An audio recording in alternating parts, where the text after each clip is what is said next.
In time news T V کے ناظرین کو حویلیاں سے بڑی خبر دے رہے ہیں۔ حویلیاں پولیس کی بڑی کارروائی، بیش قیمتی نوردات اور مورتیاں اسلام آباد منتقل کرنے کی کوشش ناکام بنا دی گئی۔ پولیس نے بیش قیمتی نوردات اور 7 عدد مورتیاں قبضے میں لے لی ہیں اور ڈرائیور سمیت ایک شخص کو حراست میں لے لیا گیا ہے۔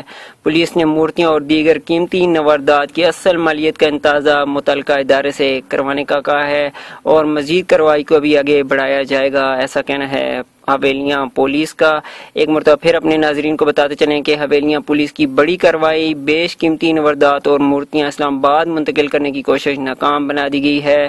پولیس نے بیش قیمتی نوردات اور 7 عدد مورتیاں قبضے میں لے لی ہیں اور ڈرائیور سمیت ایک شخص کو حراست میں بھی لیا گیا ہے۔ جس ڈرائیور کو حراست میں لیا گیا ہے اس شخص کا یہ کہنا ہے کہ ہم پیسنجر کا سامان لے کے جا رہے تھے اور پیسنجر نے یہ کہا تھا کہ ہمارا سامان یہاں سے منتقل کر دیں، ہم دوسری گاڑی میں آ رہے ہیں، اور اس شخص کو فون بھی کیا گیا لیکن اس نے فون نہیں اٹھایا۔